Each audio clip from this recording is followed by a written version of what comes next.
Okay, so today we'll be revising chapter number 9 of SP, which is related to depository system. Depository मतलब basically क्या? Depository is the intermediary, or you can say the platform through which we can hold the securities in online form. तो दो type की securities हो सकती है, एक तो फिजिकल फॉर्म में और दूसरी इलेक्ट्रॉनिक या डीमटेरियलाइज्ड फॉर्म में. फिजिकल फॉर्म में मतलब क्या होगा, आपको securities in the form of से शेयर सर्टिफिकेट मिलेगी या debenture certificate, deposit certificate, paper form में आपके पास सिक्योरिटी अवेलेबल रहेगी. और इलेक्ट्रॉनिक फॉर्म में मतलब क्या, यही सिक्योरिटी जो है वो ई फॉर्म में, जैसे आप आपका बैंक अकाउंट मेंटेन करते हो उसी तरह क्या मेंटेन करोगे, आपका डीमैट अकाउंट, जहां पे आपकी सिक्योरिटीज वगैरह जो है वो बाय सेल करोगे तो उसके थ्रू पूरे ऑपरेशंस होंगे. सो बेसिकली यहाँ पे उन्होंने बोला है कि फिजिकल मोड में सिक्योरिटीज जो है वो होल्ड करने से क्या क्या प्रॉब्लम्स हो सकते हैं. रिस्क होती है कि they can be stolen, they can be loss, they can be damage, they can be torn. Duplication के चांसेस है, उसके साथ साथ अलॉटमेंट में डिले हो सकता है, आपके तक सिक्योरिटी वो पहुंचे. ट्रांसफर ट्रांसमिशन के केस में आपकी सिक्योरिटी वापस लेंगे, दूसरे की सिक्योरिटी इशू करेंगे, इस प्रोसेस में टाइम लग सकता है. एंड बैड डिलीवरी का रिस्क भी होता है. तो there are various problems which are faced when you are holding the securities in physical mode. इसलिए प्रिफर्ड क्या है, इलेक्ट्रॉनिक होल्डिंग ऑफ सिक्योरिटी. तो डिपॉजिटरी सिस्टम जो है ये यहाँ पे यूज होती है for holding the securities in online form. So under the depository system securities are held in electronic form. Transfer and settlement of securities are done electronically. सब operation securities के related कहां से होते हैं, इलेक्ट्रॉनिकली कंडक्ट होते हैं. Depository system maintains the accounts of the shareholder, enables transfers, collects dividend, bonus, shares, etc. on behalf of the shareholder. तो जो भी processes है related to securities, all are done by the depository itself in online mode.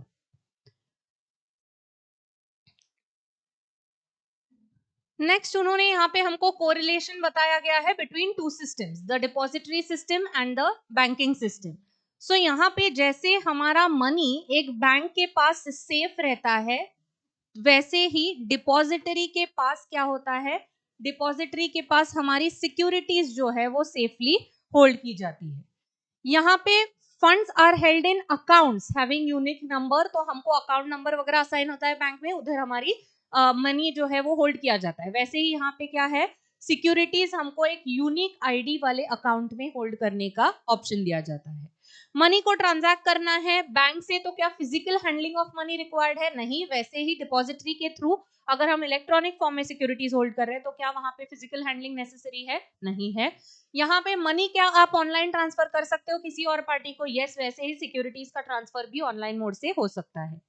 Importance of depository system क्या है, paper work इसमें जो है वो रिड्यूस होता है. नेक्स्ट, पेपरलेस ट्रेडिंग किया जा सकता है यूजिंग टेक्नोलॉजी, मतलब आपका अकाउंट में प्लस माइनस ऑटोमेटिकली सिक्योरिटीज हो जाएंगे. Next is it leads to elimination of storage and handling of certificate, physical handling आपको जरूरत नहीं पड़ती है. And reduces the cost and efforts involved in storage and handling of physical certificate. तो basically ये advantages है या इंपॉर्टेंस है डिपॉजिटरी सिस्टम का.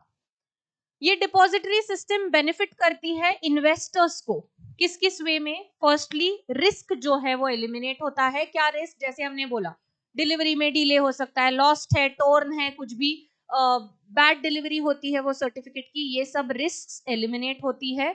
सेफ्टी के साथ वो सिक्योरिटीज जो है वो होल्ड की जाती है.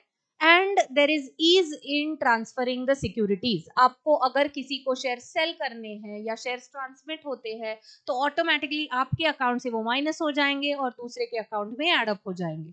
तो the process is quite easier. Updates and intimations are also regularly sent by the depository participant to you. तो यहाँ पे smooth functioning होता है of the process related to securities. आप यहाँ पे सिक्योरिटी अगेंस्ट लोन भी रख सकते हो, तो ये ऑनलाइन फॉर्म में होल्ड की हुई सिक्योरिटीज एज अ सिक्योरिटी भी रखी जा सकती है to take loan. No concept of lots, मतलब यहाँ पे even you can buy 1 share, 2 shares, कितने भी नंबर ऑफ शेयर्स बाय कर सकते हो. फिजिकल बाइंग में हो सकता है कि आपको 10 का लॉट, 20 का लॉट इसी पैटर्न में बाय करना पड़े, वो ऑनलाइन फॉर्म में कंपल्शन नहीं है. नॉमिनेशन फैसिलिटी भी दी जाती है, so you can assign your nominee, जिसके नाम पे क्या हो जाएंगी वो सिक्योरिटीज ट्रांसमिट हो जाएंगी after your death etcetera. Next है ऑटोमेटिक क्रेडिट। तो जब भी आपके पास शेयर्स आने वाले हैं या कोई भी सिक्योरिटीज आने वाली है तो ऑटोमेटिकली वो क्या हो जाती है, आपके डीमैट अकाउंट में क्रेडिट हो जाती है। नेक्स्ट है टू कंपनीज किस तरीके से बेनिफिशियल है ये डिपॉजिटरी सिस्टम, उनसे आपको अप टू डेट इंफॉर्मेशन मिलती है डिपॉजिटरी से, up to date information related to what, that who are the share holders of your company, कौन इन्वेस्टर्स है, किन्होंने पैसे इन्वेस्ट किए हैं एक्सेट्रा। तो ये सब अप टू डेट इंफॉर्मेशन मिलती है कंपनी को। Reduction in costs and efforts. तो आपको जब नए शेयर्स इशू करने हैं तो उसके लिए हमेशा आपको फिजिकल सिक्योरिटी भेजना, लेटर्स भेजना, ये सब नेसेसरी नहीं है। आप क्या कर सकते हो, डायरेक्टली उनके डीमैट अकाउंट में वो सिक्योरिटी सेंड कर सकते हो। नेक्स्ट है बेटर इन्वेस्टर कंपनी रिलेशनशिप्स। क्योंकि हो सकता है कि अगर फिजिकल सिक्योरिटीज इशू करने की बात आए या फिजिकल सिक्योरिटीज के बारे में डील करने की बात आए तो कंपनी को उसमें ज्यादा टाइम लगे। तो इससे हो सकता है कि the relations between the investors and the company are strained. So all this is avoided when the securities are held in online form. Next है international investment is also possible because उनको भी quicker and better services provide की जा सकती है through online mode. Next, constituents of depository system कौन कौन होते हैं? तो firstly we have the issuer company जो securities issue कर रही है, the beneficial owner or the investors who are buying the securities, इनके बीच में रोल प्ले कर रहे हैं डिपॉजिटरीज जहां पे सिक्योरिटीज जो है ऑनलाइन फॉर्म में होल्ड की जा सकती है, एंड ये डिपॉजिटरी पे सिक्योरिटीज होल्ड करने के लिए आपको एक मिडिल मैन लगता है, एक प्लेयर लगता है जिसके थ्रू आप डिपॉजिटरी पे ये ट्रांजैक्शंस कर पाओ। तो that person is called as the depository participant. Clear है कौन कौन है? सो डिपॉजिटरी क्या है? It is organization like the central bank where securities are held in electronic form. So it provides different services related to different transactions, responsible for safekeeping of the investments of the securities. There is no direct access of investor with the depository. तो investor और depository का कोई direct connect नहीं है क्योंकि depository के ऊपर acting जो होती है वो किसके थ्रू होती है? depository participants के थ्रू. तुम्ही बाहेर थांबा ते देतील. It works as a link between the company and the investors. Okay. So company और इन्वेस्टर के बीच का लिंक कौन है? डिपॉजिटरी. और डिपॉजिटरी और इन्वेस्टर के बीच का लिंक कौन है? Depository participant. So understand the flow. You have the company, you have the investor. इनके बीच में कौन है? There is the depository. और इनके बीच में कौन एक्ट करता है? Depository participant. Right. So we are talking about the depository first. So it is like the central bank. Central bank पे आप directly dealings करते हो क्या? नहीं. आप कहाँ पे dealing करते हो? Normal banks में. और ultimately जो banks का dealing होता है वो किसके साथ होता है? Central bank के साथ. तो that's how it operates. Next point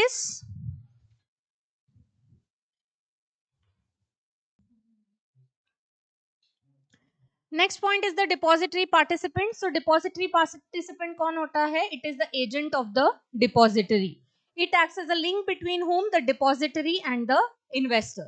It is an intermediary appointed by whom? Appointed by the depository itself. Direct customer के साथ किसका relation होता है? Depository का नहीं होता है. Depository participant का direct relation होता है with the customer. It functions like a securities bank and it facilitates dematerialization. तो इनके थ्रू आप क्या कर सकते हो? ऑनलाइन फॉर्म में आपका होल्डिंग कर सकते हो.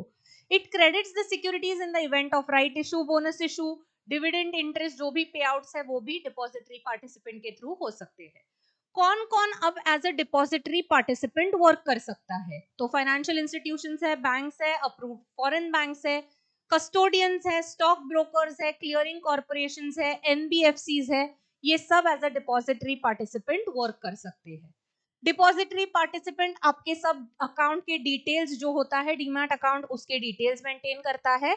एंड डिपॉजिटरी पार्टिसिपेंट को अपना एक आइडेंटिफिकेशन नंबर भी होता है जिस बेसिस पे वो ऑपरेट करता है. Next the beneficial owner. So beneficial owner कौन है? ही इज द इन्वेस्टर जो डिपॉजिटरी पे एक्ट करता है through the depository participant. So beneficial owner client is required to open a demat account with whom? with the depository participant for electronic holding of securities. And beneficial owner has to pay a charge to the depository participant for availing the services. Beneficial owner को भी अपना एक unique ID दिया जाता है, जैसे आपको normal bank account में आईडी मिलता है. And then you have the issuer company. So issuer company is basically the company or the organization who is issuing the securities in dematerialized form. और उनको भी अपना रजिस्ट्रेशन करना कंपलसरी है, कहाँ पे? On the depository. Got the point? So depository जहां पे सिक्योरिटीज ऑनलाइन फॉर्म में होल्ड की जाती है, डिपॉजिटरी पार्टिसिपेंट जिसके थ्रू ये वर्क चलता है, बेनिफिशियल ओनर जिसकी सिक्योरिटीज हेल्ड है, एंड इशूइंग कंपनी जिसकी सिक्योरिटीज डीमटेरियलाइज्ड फॉर्म में इशू हो रही है. Fine, okay. नेक्स्ट है concepts related to depository system. So सबसे पहला कंसेप्ट जो है दैट इज डीमटेरियलाइजेशन, मतलब conversion of physical certificates into online या electronic form. That is called as dematerialization. Then you have rematerialization. Rematerialization मतलब जो online form में कन्वर्ट की हुई सिक्योरिटीज है वो फिर से फिजिकल फॉर्म में कन्वर्ट करना, उसको बोला जाता है rematerialization. Then you have fungibility. Fungibility मतलब क्या? Fungibility is basically state of being interchangeable. तो क्या सिक्योरिटीज इंटरचेंजेबल होती है? सिक्योरिटीज कोई कोई टाइप की, जैसे यहाँ पे जब आप ऑनलाइन फॉर्म में सिक्योरिटीज होल्ड करते हो तो आप कौन सा सिक्योरिटी दे रहे हो, मतलब शेयर आपके यहाँ से दूसरी की तरफ जा रहा है, तो वो स्पेसिफिक ऐसा शेयर नंबर उसको नहीं होता है. शेयर्स प्लस होते हैं उसके अकाउंट में, आपके अकाउंट से माइनस होते हैं. जैसे करेंसी नोट्स, मैं आपको पैसे दे रही हूँ, मेरे यहाँ से चले जाते हैं, आपके यहाँ जाते हैं, तो क्या वो फंजिबल है? यस. बट मैं मेरी लैंड आपको दूं, आप आपकी लैंड मुझे दो, ये फंजिबिलिटी है क्या? नहीं. बट मैं आपको 50 रुपए दूं, आप मुझे 10 नोट दो, 10 रुपीज के 5 नोट दो, वो फाइन है क्या? यस, बिकॉज करेंसी नोट्स कैसे हैं? फंजिबल है. वैसे ही सिक्योरिटीज, मैं आपको शेयर दे दूं, आपके पास वो शेयर आ जाता है, तो ये क्या है? फंजिबिलिटी. ओके. नेक्स्ट है इंटरनेशनल सिक्योरिटीज आइडेंटिफिकेशन नंबर. तो हर एक सिक्योरिटी को क्या असाइन होता है? ISIN. कौन देता है? National numbering agency. It is a number, it is a standard numbering system which is accepted globally. consist क्या करता है? 12 digit alphanumeric code है जो 3 पार्ट्स में डिवाइड होता है. हर सिक्योरिटी को अपना एक ISIN नंबर जो है वो असाइन होता है. नेक्स्ट है डिपॉजिटरी का फंक्शनिंग किस तरीके से होता है. So we have been given various cases, जिस केस में हमको डिपॉजिटरी का फंक्शनिंग जो है वो दिया हुआ है. So firstly, we have been given a representation of the functioning of depository in the case of conversion of physical certificate into electronic or dematerialization process. So मतलब हमको जब अपनी फिजिकल सिक्योरिटीज ऑनलाइन फॉर्म में convert करके लेनी है, उसके लिए हमको क्या करना पड़ेगा? So that is the first part. तो इन्वेस्टर को सबसे पहले क्या करना पड़ता है? इन्वेस्टर को ये जो दिया है बेनिफिशियल ओनर या इन्वेस्टर को फर्स्ट स्टेप क्या करना पड़ता है? यहाँ पे DRF मतलब डीमटेरियलाइजेशन रिक्वेस्ट फॉर्म सबमिट करना पड़ता है. किसको? डिपॉजिटरी पार्टिसिपेंट को. फिर डिपॉजिटरी पार्टिसिपेंट ये इलेक्ट्रॉनिक रिक्वेस्ट फॉरवर्ड किसको करता है? डिपॉजिटरी को. फिर डिपॉजिटरीज क्या करते हैं? डिपॉजिटरीज जो है उनको डिपॉजिटरी पार्टिसिपेंट उसके साथ साथ यहाँ पे भेजने के साथ साथ इशुअर कंपनी को भी क्या भेजता है? The request form along with the physical certificates which you have submitted. क्योंकि अभी वो फिजिकल सर्टिफिकेट्स क्या हो जाएगी? कैंसिल, क्योंकि अभी वो कन्वर्ट होने वाली है in electronic form. So first step क्या है? बेनिफिशियल ओनर जो है वो DRF along with the certificate submit करता है डिपॉजिटरी पार्टिसिपेंट को. डिपॉजिटरी पार्टिसिपेंट जो है इलेक्ट्रॉनिक रिक्वेस्ट जनरेट करता है on the depository system. Similarly ये depository dematerialisation request form the DRF is submitted to the issuer company along with the share certificate और the security certificate which you have given. उसके बाद ये issuer company confirmation भेजती है depository को कि आप उनके वैलिड शेयर होल्डर हो एक्सेट्रा. तो so that they get a confirmation कि उनको उनके पास आपकी सिक्योरिटीज जो है वो अभी ऑनलाइन फॉर्म में लिस्ट करनी है, पहले फिजिकल फॉर्म में थी and you are the valid owner. उसके बाद क्या है? यहाँ पे ये जो है फॉरवर्ड करते हैं फिर से demat request. After that, the depository gets the certificates or the securities with it, and आपका जो अकाउंट होता है डिपॉजिटरी के पास वो क्या होता है, क्रेडिट हो जाता है with the number of securities, and the intimation is sent to the depository participant, who then informs you about the securities being credited to your account through a statement. Fine. Okay. So पहला क्या है, beneficial owner क्या करता है, request form with the securities depository participant को देता है, depository participant एक रिक्वेस्ट डिपॉजिटरी को देता है, similarly request form along with the securities किसको भेजता है, इश्योर कंपनी को, फिर इश्योर कंपनी कंफर्मेशन देती है डिपॉजिटरी की को, हम ये कन्वर्ट जो है सिक्योरिटीज कर लेंगे। उसके साथ साथ डीमैट रिक्वेस्ट फॉरवर्ड की जाती है डिपॉजिटरी से, then depository credits your account and informs the depository participant. Depository participant आपका फिर सब कंफर्मेशन करके आपको एक स्टेटमेंट दे देता है कि ये सिक्योरिटीज आपके अकाउंट में क्रेडिट हो चुकी है। Fine, okay. नेक्स्ट हमको जो दिया है that is initial public offer का केस। तो इनिशियल पब्लिक ऑफर के केस में क्या होता है, जहां पे फर्स्ट आप जब शेयर्स जो है बाय करते हो for the first time from the company, so investor या beneficial owner submits his application for securities to the issuer company. तो यहाँ देखो पहले तो क्या किया जा रहा है, फर्स्ट एप्लीकेशन किया जा रहा है by the beneficial owner to the issuer company. उसके बाद इशुअर कंपनी क्या करती है, बेनिफिशियल ओनर का वेरिफिकेशन करती है विद द डिपॉजिटरी, मतलब आपका डीमैट अकाउंट है या नहीं है, तो सिक्योरिटीज आपको ऑनलाइन फॉर्म में दी जा सकती है या नहीं दी जा सकती, तो ये वेरिफिकेशन होता है।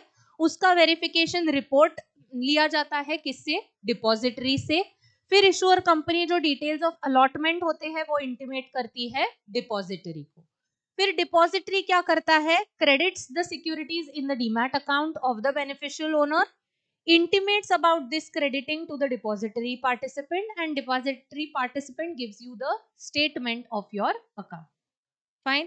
तो पहले क्या होता है, फर्स्टली बेनिफिशियल ओनर एप्लीकेशन भेजता है इशुअर कंपनी को, इशुअर कंपनी बेनिफिशियल ओनर का वेरिफिकेशन करती है किससे, डिपॉजिटरी से, डिपॉजिटरी क्या देता है, वेरिफिकेशन रिपोर्ट, फिर जो कंपनी है इशुअर वो अपना डिटेल्स ऑफ अलॉटमेंट कम्युनिकेट करती है डिपॉजिटरी को, फिर डिपॉजिटरी क्रेडिट करता है हमारा डीमैट अकाउंट एंड इंटीमेट करता है डिपॉजिटरी पार्टिसिपेंट को, डिपॉजिटरी पार्टिसिपेंट फाइनली हमको देता है statement of account. Fine. Next है transfer of securities under the depository system. So यहाँ पे दो टाइप के सेल हमको दिए हुए हैं, एक है of market trade. Of market trade में क्या है, any trade settle directly between two parties on mutually agreed terms without the involvement of clearing corporation. तो यहाँ पे कोई भी क्लियरिंग कॉर्पोरेशंस बीच में नहीं आते, सीधे क्या होता है, हम कोई शेयर सेल कर रहे हैं, कोई शेयर बाय कर रहा है, तो सीधे हमारे डिपॉजिटरी के थ्रू हमारा डिपॉजिटरी पार्टिसिपेंट उनका डिपॉजिटरी पार्टिसिपेंट इंटरैक्ट करता है, हमारे यहाँ से शेयर्स चले जाते हैं, उनके अकाउंट में शेयर्स पहुंच जाते हैं। तो यहाँ पे नॉर्मल ट्रेडिंग है, और यहाँ पे जो प्रोसेस है that is related to market trade. Market trade में क्या होता है, फर्स्टली ट्रांसफरर को इंस्ट्रक्शन देने पड़ते हैं टू हिज डिपॉजिटरी पार्टिसिपेंट कि ट्रांसफरर के जो अकाउंट है, so securities are to be moved from the transferor's account to the transferor's broker's account, because यहाँ पे क्या है, क्लियरिंग हाउसेस वगैरह रोल में आ रहे हैं, तो ट्रांसफरर के ब्रोकर के अकाउंट में जाता है। ये देखो, सेलर को डिपॉजिटरी पार्टिसिपेंट को बताना है कि हमारे जो सिक्योरिटीज है वो किसके पास चले जाए, ब्रोकर के पास चले जाए। उसके बाद क्या होता है, securities then are transferred from brokers account to the clearing house, यहां से चले जाते हैं क्लियरिंग हाउस में। On the pay out date securities move from the clearing house to the account of the broker of the buyer. ये broker के buyer के broker के पास आने के बाद क्या होता है, इनका डिपॉजिटरी पार्टिसिपेंट जो है वो क्या करता है, इनको इंटीमेशन अकॉर्डिंगली प्रोवाइड करता है, और बाद में ये जो है सिक्योरिटीज ट्रांसफर हो जाते हैं बायर के अकाउंट में। फाइन। तो यहाँ पे तीन एक्स्ट्रा पार्टीज ऐड हो रहे हैं, broker, clearing house and broker. तो हमारा ब्रोकर, सेलर का ब्रोकर, बायर का ब्रोकर। डिफरेंस इज दैट यहाँ पे सीधे हमारे अकाउंट से बायर के अकाउंट में नहीं जाते, हमारे अकाउंट से ब्रोकर ब्रोकर से क्लियरिंग हाउस से बायर का ब्रोकर, बायर के ब्रोकर से बायर। फाइन। नेक्स्ट है डिपॉजिटरीज इन इंडिया कौन कौन सी है? तो first is NSDL, national security depository limited, first and the largest depository in India, established in November 1996, promoted by IDBI, UTI and NSC. NSDL has its headquarters in Mumbai.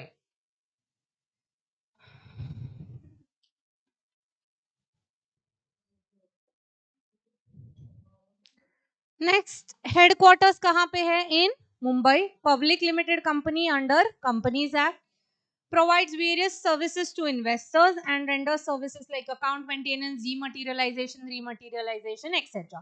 Second depository is CDSL, Central Depository Services Limited. Began its operation in February 1999. Promoted by Bombay Stock Exchange jointly with several banks. Headquarters कहाँ है? Mumbai में, and it has a wide network of depository participants and offers demat services. Fine. So these are the two depositories, NSDL and CDS. Fine. ये दिया है difference dematerialisation रिमटेरियलाइजेशन में। क्या है basic difference? Conversion of physical certificates into electronic form, that is dematerialisation, and conversion in electronic form back to the physical form, that is called as rematerialisation. Forms कौन से submit करने पड़ते हैं? यहाँ पे DRF, वहां पे RRF। यहाँ पे क्या है? Paper form of securities are converted into electronic form, electronic are converted into paper form. Next है बाकी के जो पॉइंट्स है एक बार आप देख सकते हो। फाइन। ये आ सकता है 4 मार्क्स के लिए। पहले 3 पॉइंट्स लिख दो, आखिर का कोई भी एक पॉइंट आप चूज कर सकते हो। फाइन। ओके। जनरली क्वेश्चन जो आएगा, एक तो ट्रांसफर के प्रोसेसेस आएंगे, रोल ऑफ डिपॉजिटरीज के बारे में क्वेश्चन आएगा, या डिपॉजिटरी पार्टिसिपेंट के रिगार्डिंग बहुत सारा कंटेंट दिया हुआ है कि डिपॉजिटरी पार्टिसिपेंट के फंक्शंस क्या क्या होते हैं, तो उधर से भी क्वेश्चन आ सकता है, या फिर ये डिस्टिंग्विश वाला 4 मार्क्स के लिए क्वेश्चन आएगा, ज्यादा बड़े क्वेश्चंस नहीं आते इसमें से। फाइन। तो ऑब्जेक्टिव्स और 4 mark question. Okay, so that's it about this chapter.